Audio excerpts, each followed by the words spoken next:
Bienvenidos a iLíderes por 25, el podcast que reúne las voces de quienes dieron vida a nuestro ecosistema hace 25 años, cuyos relatos documentan los hitos que han marcado la evolución del comercio electrónico al digital commerce.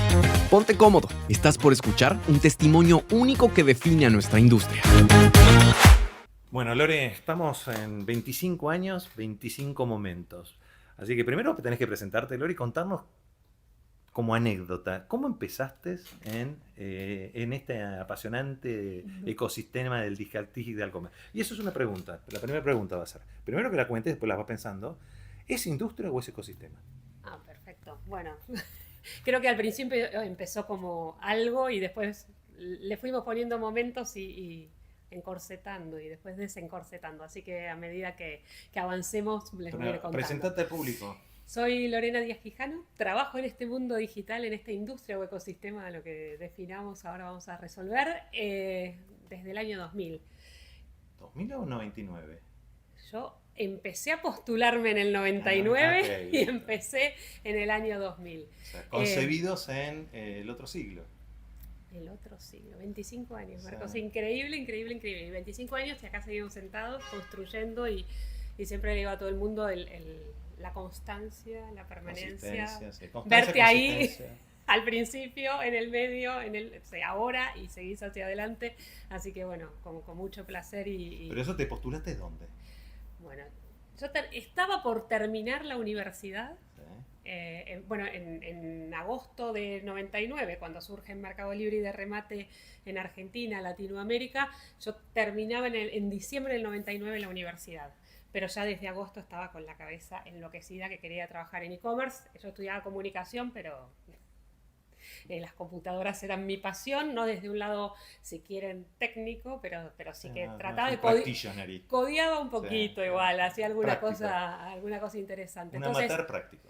A ver, no tuve ninguna duda cuando vi que estos negocios venían a Argentina, que quería estar ahí, que quería hacer internet, y sobre todo porque yo trabajaba para una empresa del exterior y entonces ya había navegado todas las páginas y veía que no había contenido, que había que construir más contenido porque yo había leído todo lo que había en Argentina para ese momento, una locura. Entonces quería estar del otro lado de la pantalla, eso era seguro. Estas alternativas eran la manera de generar negocio, eran la manera de entrar al mundo digital y postulé a las dos.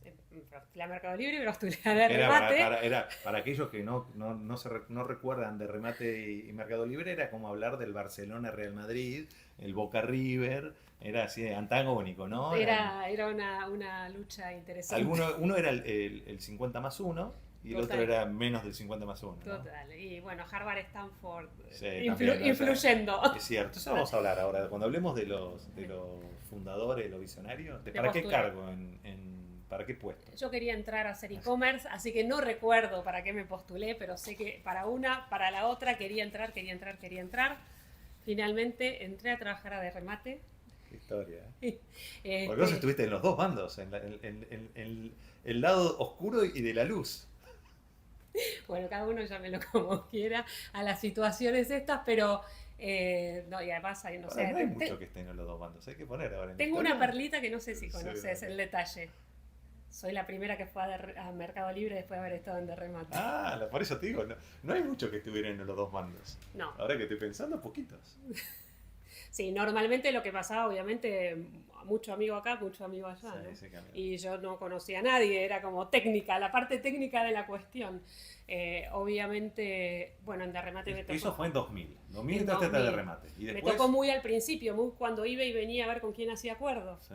Fue muy interesante trabajar en una industria donde no había nada, donde tenés que hacer la ayuda de un sitio de e-commerce. Pero sigamos con el storytelling, ¿no? Pero vamos a entrar en eso. Hiciste el recorrido, primero de remate, después vino Mercado Libre. Sí. ¿Y?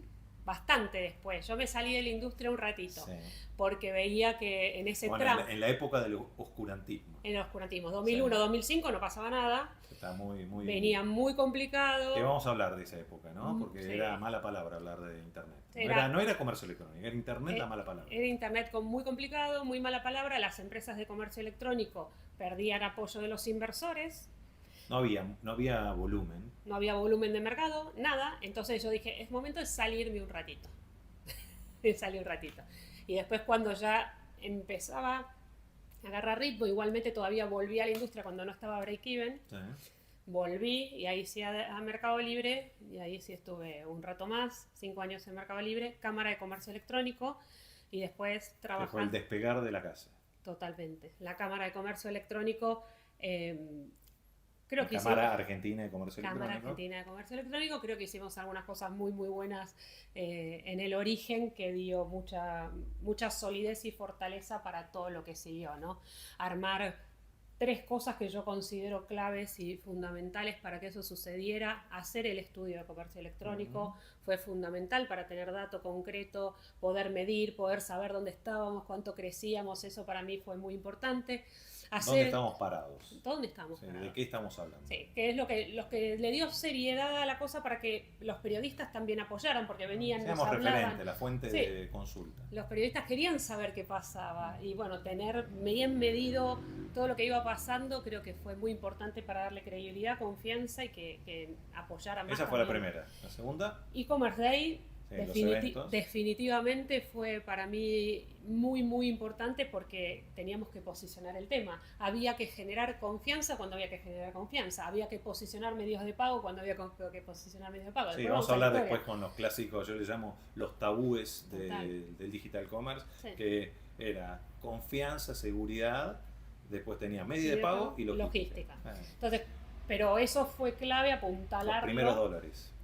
Fue fundamental apuntalar todo eso desde el estudio, desde el e-commerce day, y después obviamente como la frutillita del postre, el Cyber Monday, ¿no? Como... Sí, los eventos masivos de conveniencia, que en ese momento vamos a entrar en eso, va a ser una de las preguntas que te voy a hacer, que vamos a profundizar, porque nadie conoce los orígenes. Tengamos en cuenta que los e-commerce day vamos ya por la edición número 170, ya vamos 18 años en Argentina haciéndolo. Ya son también otro que va para sus bodas de no sé, con la boda de los 20 años. No tengo no sé ni idea qué cómo se son. llaman esas cosas. Y el Hot 6 ya cumplió 10 años y el Cyber Monday cumplió 11 años. Y algo que se llevó después a la región. Después vamos a entrar en esos. Pero quiero, antes de entrar en este como digo, el derrotero, ¿no? Cómo fue desarrollándose, volvamos a los orígenes, ¿no? Porque uno se olvida del 99. 2000, yo me acuerdo que cuando yo empecé, en ese momento, que logramos, yo siempre digo que somos concebidos en la primera ola e hijos de la segunda ola de internet, porque el primer tsunami no nos pasó por encima. Increíble, Lo porque mucha pudimos gente surfear. salió. Hay pocos, yo me acuerdo que en el 2003, cuando uno toma la presidencia junto con Marcos y Alec, que uno dice, yo tenía a Marcos como secretario y a Alec como vicepresidente, y siempre cuento esta anécdota, que pocos lo saben, que yo terminé siendo presidente de la Cámara porque no se ponían de acuerdo entre él y Alec, entre Marcos y Alec. Bueno, y había una voluntad atrás innata que se sostiene en el tiempo. No, ¿no? sí, bueno, pero era el único agnóstico, y para mí me trajo primero la posibilidad espectacular de poder trabajar con los dos, dos personajes que vamos a hablar después de ellos, que vos lo tuviste como jefe, si querés, a los dos. Y yo puedo decir que tuvo como ex secretario a Marco Galperín, ¿no? Que eso, creo que nadie puede decir eso. Qué bueno. Pero eso fue en ese momento de las empresas, que éramos 400 socios de la Cámara Argentina de Comercio Electrónico en los orígenes, 99-2000. Llegaron vivos, pagando la cuota social, menos de 30.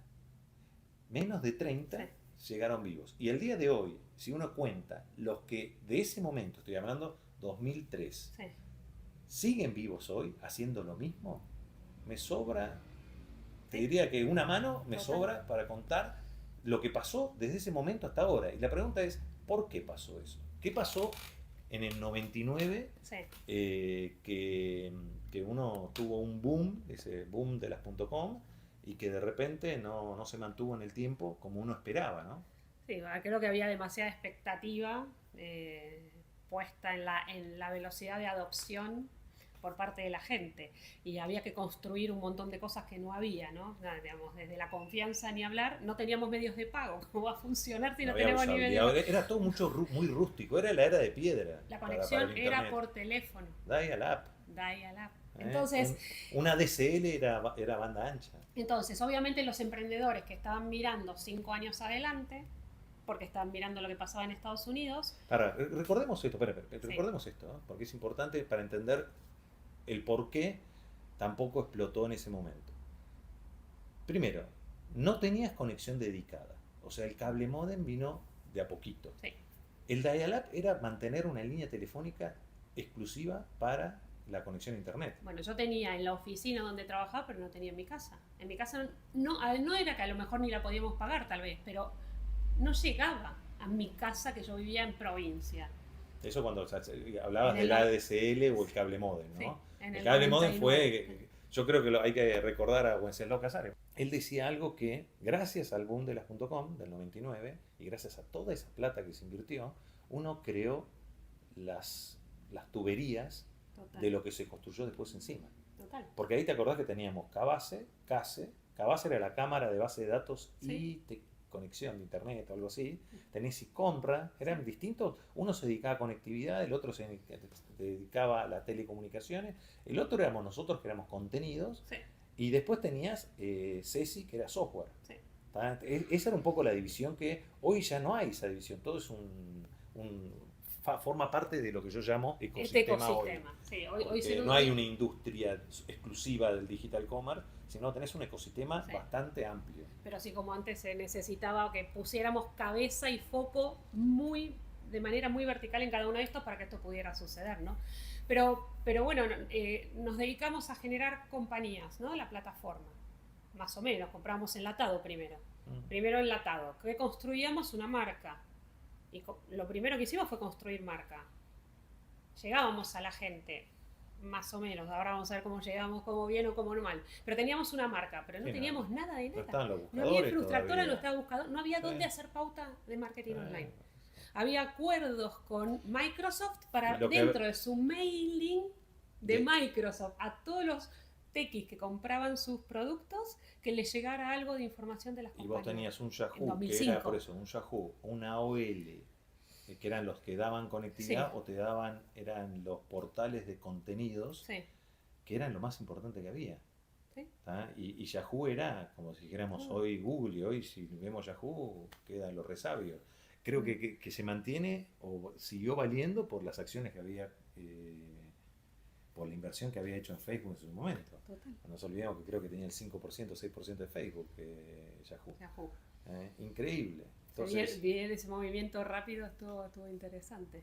pero porque uno tenía en ese momento, primero, para mí no había una propuesta de valor, No había Ah, producto. no había producto, No había producto. no había cómo llegar, no había experiencia de compra, había muchas fricciones, muchísimas fricciones.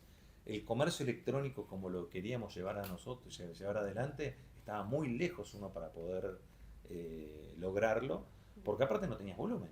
No había Ah. volumen, nada. Y después. La penetración de internet, ¿te acordás que antes hablábamos de penetración de internet? Hoy ya no se nos ocurre hablar de penetración de internet.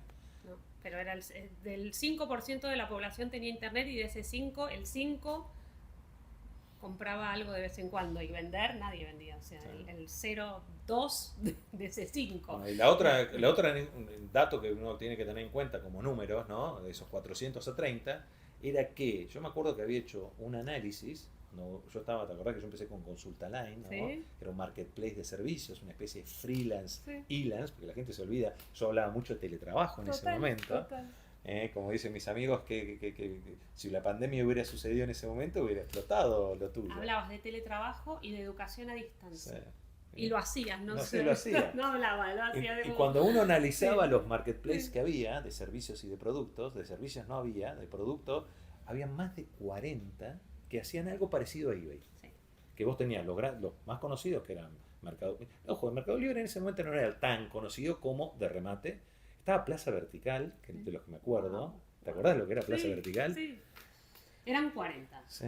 Y quedó uno, y en el medio, en ese lapso, salieron jugadores a pelearle el primer puesto, porque estaba más oportunidades. ¿Te acordás del grupo Clarín, que vino 2006, 2007 creo que fue? Sí, y así como en Argentina estaban más oportunidades, en el resto de los países Buscapé, también iban saliendo. Por eso estaba Buscapé, que salió después también. Sí, sí. Porque tenemos la primera, si queremos, la primer tsunami en 99. Después vino el crash, que se fue Sí. al pepino todo. Adiós. Eh, Porque ahí uno tiene que recordar que el primero que salió a la bolsa a nivel Latinoamérica fue el sitio, Roby Cibrián, que fue la primera empresa de tecnología de América Latina en cotizar en el Nasdaq. El sitio, wow. El sitio. Y después, o sea, duró poquito eso. En el 99, 2000, 2001, fue el 2000 empezó el crash la caída de todas las .com, y después vino la crisis en Argentina, que fue dramática. Pero tuvimos mucho en Argentina que nació de Argentina y que se fue, si queremos, porque estaba Boomerang, estaba Mercado Libre, y no me acuerdo, invertir online vino después. Pero, ¿qué tenemos de esa época? ¿Qué quedó? No quedó mucho más. Porque estaba Competir, que salió después, más o menos esa época, hablando de educación, ¿no? Decidir, ahí estaba. Decidir, esa pero era más un gateway. Sí, que después pero fue comprado, primero te daba información de quien vos quisieras, te vendía información crediticia, de temas de jurídicos, de las diferentes personas y entidades. Ese era el primer negocio de Decidir. Y después fue un gateway. Cierto. Que ellos fueron los primeros gateway, que era la primera posibilidad de cobrar con tarjeta de crédito. Yo me acuerdo que los integré, fue un parto integrarlos. Y ahí teníamos tarjeta de crédito. Era los primeros en América Latina, creo. ¿Vos llegaste a conocer DigiCuenta? Sí, DigiCuenta también. Los tuve integrados también. Okay. Me tocó escribir. Cuando un día tenía uno de los chicos que trabajaba en la remate, era un chico colombiano, que no voy a acordar su nombre, y viene un día y me dice, Lorena, toma, tenés que escribir, pensamos este producto, escribilo, hacelo que exista, metelo en el sitio. Y ahí, bueno, después vino, ¿qué es un medio de pago online? Vino Dinero Mail, vino Mercado Pago. Primero vino Dinero Mail, después vino Mercado Pago. Sí. Porque hay que recordar esas historias. Y ahí vamos a entrar un poco en cómo fue la evolución, ¿no? Porque tuvimos esta época de oscurantismo. Sí. El oscurantismo que fueron muy pocos, seguimos en la industria, y los que seguimos íbamos como si fueran, no hablando muy alto de Internet, porque había perdido tanta gente, tanta plata, mucha plata, pues se perdió mucha plata. Sí. Y no cumplió las expectativas, que uno tenía que ser muy consistente y constante para seguir en la industria, sabiendo que esto iba a recuperarse, pero que iba a llevar un poco de tiempo, ¿no? ¿Qué es lo que pasó, si queremos, ahora en el 2021, 2022, sí, donde empezó a depurarse el mercado? Pero allá se depuró muchísimo más de lo que no sé si muchísimo más, pero se depuró bastante más porque había menos mercado. No, aparte había mucho dinero, todos con la expectativa de Internet, lo que no había era mercado, no había nadie que comprar, ahora no había volumen, y la reacción fue devolverme mi dinero, no está más tu dinero, y no lo vamos a recuperar. Yo me acuerdo y la respuesta es que no lo vas a recuperar, y no lo vas a recuperar ¿en cuántos años? En mucho tiempo. En mucho, porque las compañías fueron rentables en 7, 8 años después. Y nadie está dispuesto a operar 8 años. Rentables sin posibilidad de devolver capital. Sin posibilidad. Por eso, rentable es no seguís poniendo plata, no seguís perdiendo plata. Que eso, algo creo que se reacomodó bastante hoy nuestro ecosistema. Hoy tenés que hablar de crecimiento y rentabilidad. Antes era crecimiento. No importaba, era quemar plata, tenías que rápidamente tener usuarios. Sí. Y no eran usuarios recurrentes, eran usuarios. Todos eran nuevos. Entonces, cuando yo una vez dije, bueno, a ver, quiero mirar quién compra, quién es la persona que compra. Porque todo el mundo, mucho foco en los vendedores en esta industria. Sí. Y un día dije, quiero ver quién compra.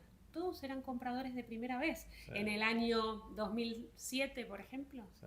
Todos de primera vez, nada de recurrente. Recurrencia no era una palabra posible, una locura. El costo de adquisición de cada usuario. ¿Y cuándo fue ese punto de inflexión para vos? ¿Cuándo empezaba? 2005. 2005, porque ahí tenés varias cosas que sucedieron en 2005, si nos ponemos a pensar. Hubo un boom que nos olvidamos todos, que fue el open source, ¿te acordás? Sí. Toda esa movida de open source, de software libre, de desregulación total, de modelos disruptivos, porque ahí empezaron los software as a service o el concepto application service provider, sí, y después software as a service, que tenía los dos mundos, el jardín cerrado, el jardín abierto y el entremedio. Sí. Pero que eso trajo con Stallman, ¿te acordás? Todo una movida importante, que como lo que venimos a ver hoy de Open Data, ¿no? Porque ese impacto. Total, eso definitivamente empieza a generar otras posibilidades tecnológicas y de desarrollo y ese tipo de De cosas. accesibilidad, Y ¿no? sí. Porque ahí ya dejabas de... Yo me acuerdo que nosotros, nuestra primera plataforma fue en Oracle, con base de datos Oracle, licencias Oracle, y el costo era horroroso. Las licencias era un negocio imposible de mantener. Los tamaños de las cosas Oracle eran como una cosa... No, servidores, tengan en cuenta que los servidores, uno tenía que... No había había el concepto de housing, hosting, de hosting, housing y farming, que después... Pero en ese momento era todo el hosting. El hosting lo tenías que tener en un ISP, un Internet Service Provider, y ese ISP no te daba el servicio completo, que después vino las granjas, que tenías el housing, el hosting, te daban todo un servicio de valor agregado, pero la nube no existía. La nube vino muchísimo después. Nada, y comprar esos mega servidores era imposible. Plata. Por eso creo que eso fue un gran diferencial de por qué sobrevivieron 2 de 40, ¿no? Y después lo que pasó, ¿no? Pero el OPEX, el CAPEX que tenía era alto, y el OPEX para mantener ese CAPEX era muy alto. Muy alto. Eran números increíbles que no cualquiera podía pagar definitivamente. Para mí eso fue un punto muy importante. El otro que yo vi, por lo menos cuando trabajamos mucho esto de la confianza y le decíamos a la gente que compre, que los Porque porcentajes... no era seguridad. El canal, entre comillas, siempre fue seguro. Siempre fue seguro. Lo que faltó es confianza y buenas prácticas de la oferta para generar confianza. Total. Entonces, una vez que logramos que la gente empezara a confiar, para mí el punto de inflexión de confianza fue cuando los grandes jugadores de marcas que la gente conocía se empezaron a sumar. Los Frávega, los Garbarino, que recordemos que fue Garbarinos por lejos mucho tiempo el número uno, el Verstappen, Hamilton de la categoría. Sí. Pero yo con Frávega aprendí mucho. No, pero siempre nosotros tuvimos la suerte de sacarle a Hamilton el primer puesto con Frávega. Bueno, pero por eso lo que yo aprendí muchísimo ahí es enfócate en lo que sabes hacer, que es tu negocio, que es comercializar, y no te enfoques en la tecnología. Eso dejáselo a los que saben. Y eso lo aprendimos con Frávega por todo lo que han sufrido hasta llegar a donde llegaron, ¿no? Sí. Pero es una linda historia, es una historia de sufrimiento al principio, pero una linda historia en definitiva. Bueno, pero teníamos entonces, el 2005 fue un punto de inflexión. Sí.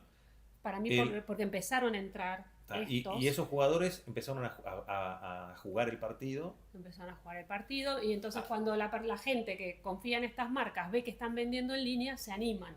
Empiezan a generar una experiencia que yo me acuerdo que era muy rústica todavía, porque salíamos de la era de piedra para la era de bronce, pero era rústica todavía. Sí. El primer Cyber Monday fue... ¿2005? No. ¿En el complejo de la plaza? Ese fue el primer e-commerce day fue en el 2007. En el complejo de la plaza. En el complejo de la plaza. No, porque y después fue en el 2012, por eso, en el Paseo de la Plaza fue el primer e-commerce day. O sea, nosotros recién el Cyber Monday fue 2021. Sí. 2011. No, 2011. 2011. Sí. O sea, nosotros tuvimos desde 2005 hasta el 2011 remando en dulce de leche. Total. Porque en el medio de eso sucedió lo que llamamos la era mobile, ¿no? Que pasamos de los analógicos, 2007, 2008, 2007, que empezamos con las pantallas touch, no me acuerdo cuándo fue el iPhone, que debe haber sido por ahí, 2005, 2006. Pero hasta que el iPhone 4. Sí. Pero yo me acuerdo que una conversación en Mercado Libre interesante, que dije, ¿y Mercado Libre en el móvil? Lorena, no hay mercado para eso, espera. Pero no, lo que sabían muy bien es elegir o lo que siguen sabiendo, ¿no? Sí, claramente, elegir muy bien los momentos. Sí. Entonces, teníamos los celulares de 2005, si querés, los touch, pero no era momento de entrar. Y cuando todos los que trabajamos en esta industria, en general, sabes que miramos 5 años adelante o 10 años adelante, querés todo ya. Los que manejan el negocio, está bueno que sepan cuándo son los momentos de, aunque la tecnología esté entrando. Para que no vuelva, ser un early adopter. Para que no vuelva a pasar esto, ¿no? Porque lo que pasó al principio, sí, hagámoslo, pero la gente en general no iba a entrar. Por supuesto que mis primos nerd, tequis y no sé qué, y que tocaban fierro todo el día, estaban en el 99 en estas plataformas. Pero mi mamá y mi tía, no. Bueno, ¿cuáles fueron En esos momentos, para vos, ¿cuáles fueron los hitos? Que uno es, entraron los retailers, los grandes jugadores. Y después los medios de pago, clarito ahí. ¿Medios de pagos o bancos? La forma de que la gente pudiera pagar esto. Porque después para mí hubo un tema sí. de, si querés, los grandes jugadores, que fue cuando el home banking realmente fue home banking. ¿Te acordás que, sí. que empezamos a utilizar internet en serio en los bancos y sí. podías transaccionar en los bancos? Y lo hacían a manopla igual. Bueno, pero no pero te por lo olvides menos que, funcionaba. ¿te acordás la anécdota de Despegar? ¿Te acordás cuando estábamos en la cámara? No sé si te acordás de esa charla, esa junta ejecutiva, comisión directiva, donde discutían, no sé si vos estabas como director ahí, discutíamos si Despegar era o no comercio electrónico. Sí, y ahí fue cuando se tomó, porque para aquellos que no conocen, Despegar empezó siendo una página que tomaba pedidos y a las 2 horas, o antes de las 2 horas, te confirmaba el pedido. Vos tomaba el pedido, tomaba el pasaje, que normalmente era pasaje porque no tenías hoteles en ese momento, y te confirmaba recién, porque tenía que un call center, contact center, tomaba el pedido por la página o por teléfono, se daba vuelta, hacía la reserva en Sabre o en Amadeus, y después te hacía llegar el pasaje. Sí, y validaba la tarjeta. Validaba la tarjeta. Que se tomaba otro tiempo la tarjeta. No, y aparte dejaba los datos por teléfono. Tomaba los datos por teléfono o dejabas los datos sin todavía el certificado SSL y demás en una página web. Éramos bastante rústicos. No, para mí el tema ahí, cuando esto se empieza a mejorar, imagínense que llamábamos, la gente metía los datos de pago en el sistema y Visa aprobaba, porque era con quien más hablamos, obviamente Master también, pero digo, con Visa aprobaba los pagos de manera manual. Sí. Había una persona en Visa aprobando los pagos. Y a veces se trababan y no se liberaban las operaciones y llamábamos por teléfono desde la empresa intermediaria, si quieren, o la que estuviera en el medio, la dueña de la plataforma, si quieren, para que cuando nos reclamaba un cliente que el servicio no estaba, el producto no estaba, porque el pago no estaba, ¿no? Y ahí fue cuando se definió, para salir de esta discusión, que creo que fue uno de los, empezar a definir las buenas prácticas de la industria, del ecosistema, porque ahora vamos a ver la palabra entre industria y ecosistema, que es la definición amplia de comercio electrónico y la definición pura de comercio electrónico. Decíamos, la definición amplia es cuando la decisión de compra se toma por medios electrónicos en ese momento. Y la definición pura es cuando desde la búsqueda hasta el pago se hace por medios electrónicos. Totalmente. Entonces ahí es cuando decimos, bueno, comercio electrónico puro, comercio electrónico amplio. Sí. ¿Qué otro momento fue para vos en esto de hasta salir de la época de, si queremos, de piedra y de bronce, y estamos en el de ilustración del digital commerce? Bueno, creo que el Cyber Monday lo que hizo fue ampliar que todo el mundo pudiera sumarse al comercio electrónico y no solamente los que eran más nerds, más tecnológicos, sino que todos quisieran aprovechar los beneficios de comprar en línea, no solamente por los precios, sino, ¿no? Ya sabemos, la rapidez, la comodidad, no tener que hacer colas, no tener Pero Cyber Monday también fue como si fuera una...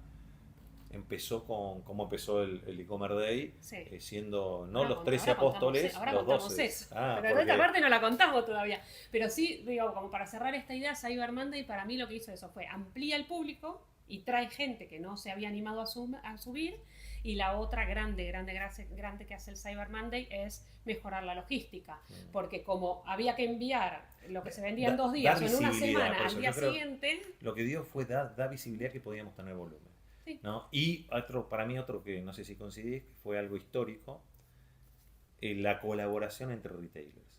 Porque ahí vos tenías, más allá de que los 13 apóstoles... Alguna me costó, más que los 13 apóstoles, se cayó, uno de los apóstoles se cayó en el camino, pero vos tenías un Falabella, tenías un Garbarino, tenías un Musimundo, tenías trabajando competidores que en la vida real nunca se unían para hacer algo en conjunto. No. Sí, pero en el online éramos todos Quijotes y Sancho Panza. Sí, lo que tuvimos que hacer, obviamente, como en todos lados, es una ampliación de mirada, trabajar mucho con todos para decir, ok, esto vamos a estar todos en esta plataforma que es Cyber Monday.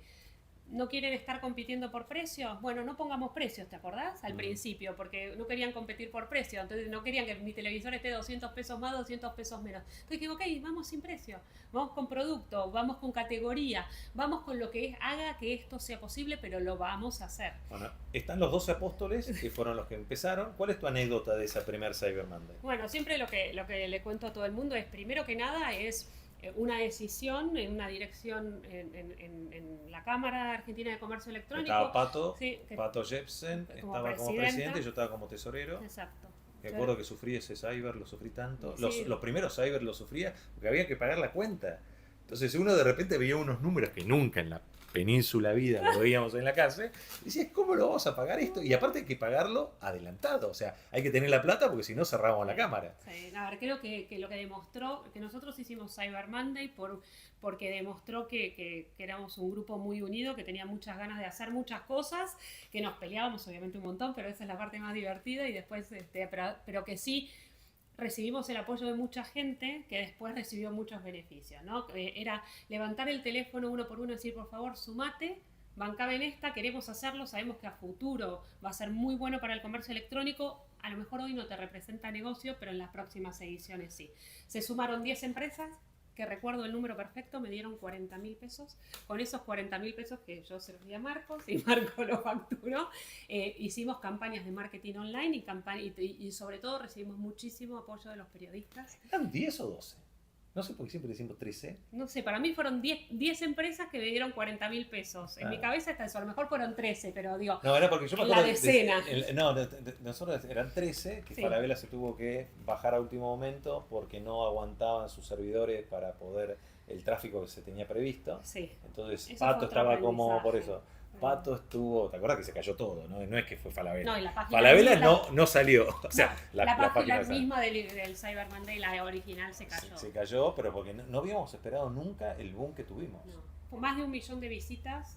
Y para esa época era Imagínense, una barbaridad. y además poner 40.000 pesos y tener 1 millón de visitas. Nosotros recibimos mucho apoyo de mucha gente que bancó y que aguantó.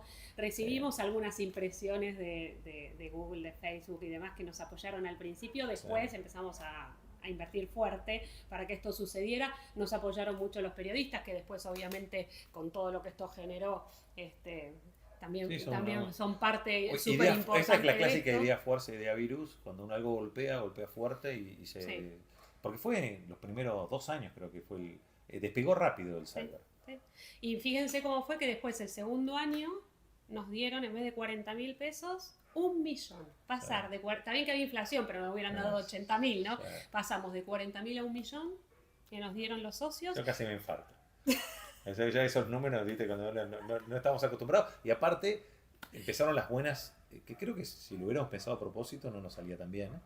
Creo que fue mucha causalidad y esa consistencia, constancia. Pero que tenías que pagar ¿te acordás? El año entero. Para poder participar tenías que ser socio y pagar el año entero. Totalmente. No, la verdad que... Eso fue el gran kit de la cuestión. Por eso la Cámara hoy tiene más de 1.400 socios. Impresionante. Pero la verdad que fue algo que tuvo muchísimo impacto en la Cámara, en la industria, en el comercio electrónico, definitivamente, sin dudarlo. Tuvimos un equipo, Marcos, había 3 personas en el equipo, nada más, de fierro, que bancaron todo esto. ¿Te acordás quiénes son? Sí. A ver, decilo, vamos a... para que queden nombrados. Vicky y Roberto Jiménez. ¿Verdad? Vicky y Roberto Jiménez. Y la verdad es que bancaron a morir y obviamente son parte importante de que esto funcionara, ¿no? Porque unos buscando los logos, los otros hablando con las empresas, Roberto persiguiendo. Plataforma era, si hoy se quejan de la plataforma, no saben lo que era antes, no había plataforma. Lo que no atrás. Me acuerdo, digamos, hay que agradecer, Mazalán nos ayudó con la comunicación, hay que agradecer muchísimo también a quien nos ayudó con la plataforma, pero no me puedo acordar, pero bueno, ya lo voy a traer y lo vamos a decir. Pero definitivamente fue con mucha voluntad pero sabiendo que eso iba a ser definitorio. Entonces cambia el posicionamiento de la temática, cambia el volumen del mercado del comercio electrónico en Argentina, cambia cómo un Google, un Facebook veía a la industria como aportantes importantes, no solamente a 1 o 2 jugadores. Nuevos jugadores. Y trae lo importante, trae el volumen que siempre necesitamos para tener visibilidad, porque en esos momentos, que fue el cyber, yo me acuerdo que el segundo año ya Frávega estaba con Vitex y no se caían. El no caerte ya era Era todo. Era todo. Y no, y aparte, me acuerdo que como anécdota que me llama el director de sistemas, que era sistemas en ese momento, el director de sistemas del Turco, y me dice, domingo, acuerden que esto empezaba el domingo, empezamos en esa época en la fecha de Cyber americano, porque nosotros éramos cabeza dura, queríamos apagar el incendio del volumen de Navidad con más fuego, con más gasolina, ¿no? Que fue eso, después aprendimos, fue un aprendizaje, no hacerlo en la misma fecha, tropicalizarlo y sacarlo de la fecha del Cyber, que pensamos que iba a fallar y al final fue un golazo. Me llama esto empezaba el domingo a las 12, me llama la madrugada del lunes a las 6 de la mañana y me dice: corta, da de baja la tienda online, da de baja. No me tire, me estás haciendo caer el facturador. El facturador era el que facturaba la tienda, era la 128, me acuerdo. La 128 porque la sucursal 128, estaba la 127 y la 128 era el online. Y facturaba con el mismo facturador de las tiendas físicas. Wow. Entonces eran las 6 de la mañana y no podían abrir las tiendas porque tenían el facturador caído. Qué bien, qué hermoso problema. Entonces, al final logramos entre las 6 de la mañana y las 8 de la mañana, antes que abriera, levantar el facturador haciendo alguna solución muy sencilla, que era encolar. Te mandábamos 100 pedidos. No se cae, te mando 150. Perfecto. No se cae, te mando 200. Se cayó, no. Entonces te mando 150. Entonces hacíamos lotes de 150 pedidos. Perfecto. Terminamos de facturar una semana después. No. O sea, se rompió todos los SLA, pero logramos facturar. Sí. ¿No? Para que vean la anécdota. Y a partir de ese segundo Cyber, ya el participar en el Cyber era por lo menos un mes de facturación en una semana. Sí. Después llegó a ser hasta 4. Impresionante. Pero bueno, entonces el impacto en ese, y después el otro gran impacto que mencioné algo recién, pero creo que vale la pena prestar atención, es nos hizo dar cuenta a todos la importancia de la logística. Más allá que ya veíamos a Amazon haciendo algunos movimientos importantes en logística, nos hizo entender que teníamos que mejorar la logística sí o sí, porque a ver, no funcionaba para Cyber Monday, pero tampoco funcionaba en el resto del año. Ahí se empezó a invertir, ¿no? Creo que ahí empezaron a... Porque pasaba el clásico, como decís, en los orígenes, ¿cuál era otro motivo? Al no haber oferta y no haber demanda, todos los servicios de apoyo a esa oferta y demanda no tenían volumen. Entonces vos le decías a la logística: armame un servicio bueno para comercio electrónico, para digital, y vos le decías: pero si no tenés volumen, ¿quién va a invertir? ¿Quién me va a dar el volumen para que yo pueda hacer la inversión que justifique, el volumen que justifique mi inversión? Y ahí con los cybers empezó a ver esa necesidad. Creo que dio visibilidad a los equipos, dejaron de ser solamente Quijotes y Sancho Panza, tuvieron que tener a toda la empresa trabajando. Y ahí fue cuando empezaron a invertir más fuerte, siempre perdiendo plata, ¿no? Se perdía plata, todavía seguía siendo... Bueno, había que construir el negocio. El digital y sigue siendo al día de hoy, que si no lo integras con los canales tradicionales, no es negocio. Pero ¿qué perlita tenés de esa época que nos puedas contar? Así que que vos digas, esto fue también un cambio, un punto de no inflexión, pero se fue algo que hizo notar que veníamos a jugar el partido en serio y que el ecosistema se iba a robustecer.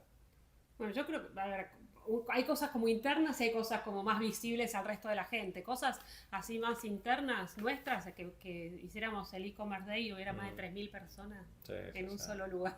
Eso fue. Y que cada vez más gente quería venir y más gente quería capacitarse. Que tuviéramos los CEOs, por ejemplo. A mí cuando logramos que estuviera el CEO de Walmart, el CEO de Garbarino y el CEO de Frávega en un mismo evento, que era la primera vez que los 3 retailers, los 3 CEOs participaban en un evento en conjunto en su historia, creo que también fue un hito, ¿no? Y ¿te acordás que después nosotros teníamos vamos a hablar 2005, pero después hubo una especie de anabólico que fueron las cuponeras, ¿te acordás? Wow. Vinieron un ratito largo, a cambiar el juego de una porque manera. Groupon era el que le iba a quitar el trono a Amazon todos. en un momento, decía. Bueno, eso fue también otro que fue como si fueran langostas, aparecieron, se comieron todo, ayudaron muchísimo, porque hay que agradecerle, porque fueron un anabólico importante. Incentivaron muchas ventas, ¿te acordás? Se vendían cervezas plata, por... por las cuponeras. Pero llegaba a ver, yo me acuerdo que hicimos un cálculo, que había más de 3.000 cuponeras, sin contar Brasil. 3.000 cuponeras, porque era un modelo que se hacía muy regional, muy local. Ahora fíjate cómo era e-commerce, 99, 40. Sí, 2.000. En el 2007 las cuponeras 3.000. ¿Cuántas hay ahora de inteligencia artificial, Marco? Sí, también. No Bueno, quiero pensar. las olas, ¿no? Pero sigamos, Sí. tenemos la ola de las Sí. cuponeras. Sí, Después vinieron, yo creo que ahí fue la era, los marketplaces como marketplaces. sí. Empezaron porque vos tenías antes más oportunidades Mercado Libre, pero no tenías mucho más jugadores que eso. No, pero cuando empiezan también a entrar como los verticales de estas tiendas oficiales y las marcas también empiezan a entrar fuerte ahí y las marcas también empiezan a entender que se tienen que dedicar a vender y no a tecnología. Los bancos que empiezan con los programas de fidelidad. Esa es definitivamente la otra parte, ¿no? Cuando los bancos dicen, bueno, entremos en serio, juguemos en serio a esto. Porque después viene ya como, si queremos, antes de la pandemia, porque la pandemia fue otra era, Sí. una CDC al cuadrado, un antes, durante y después del COVID-19, porque esa creo que fue lo que nos hizo madurar. Menos mal que teníamos aceitado los medios de pago, la logística. Que veníamos de la previa, porque la previa no era, me acuerdo que antes de la pandemia uno te estaba hablando de nuestros sueños, si frotábamos la lámpara y le pedíamos el deseo para el genio, era 2 dígitos, que el canal pesara 2 dígitos, y la pandemia hizo que fuera lo único que había para durante mucho tiempo. Y ahí antes de eso estuvieron las super apps, ¿no? Los modelos colaborativos, que te acordás que fueron los perseguidos por, vamos a decir, las brujas de Salem, porque las quisieron quemar en todas partes. Gracias a ellos, que tenemos que hacer una reivindicación, durante la pandemia no la pasamos tan mal.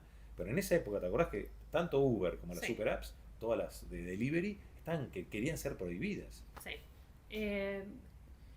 La verdad es que es increíble que es la otra parte que no aprendemos todavía, tal vez los no tan tecnológicos, es entender que si la gente lo quiere, si la gente lo usa, ¿no? Ahora, nosotros lo tenemos que acompañar desde todos lados como sociedad. El comercio electrónico tampoco estaba aceptado, los jueces no entendían y nos pedían ayuda, los legisladores tampoco entendían y nos pedían ayuda, los asesores de todas estas personas. Eso es uno de los tabúes, ¿no? Para mí el tabú que siempre hubo era uno, que necesitamos legislación, ¿no? La realidad es que nosotros hemos hecho todo lo que se hizo, y en muchos casos no existía legislación y vino tarde, y cuando vino a complicarla. Pero los códigos de comercio muchas veces son suficientes para las cosas nuevas. Eso es lo que siempre decíamos, no te olvides que detrás de que siempre cuando hablas de comercio electrónico estás hablando de comercio, y que hay una persona de carne y hueso que compra y una persona de carne y hueso que entrega el producto, que hace el delivery, ¿no? Creo que lo importante siempre, y por eso lo menciono con lo de Uber, es que tanto jueces, legisladores, personas que regulan, pero no por tener que sacar una regulación, sino las personas que están a cargo de un país o de una provincia o de un estado, de lo que sea, tienen que entender cómo esto funciona. Y nosotros desde la Cámara siempre estábamos ahí dispuestos, y de las empresas también, a explicar cómo funcionaban.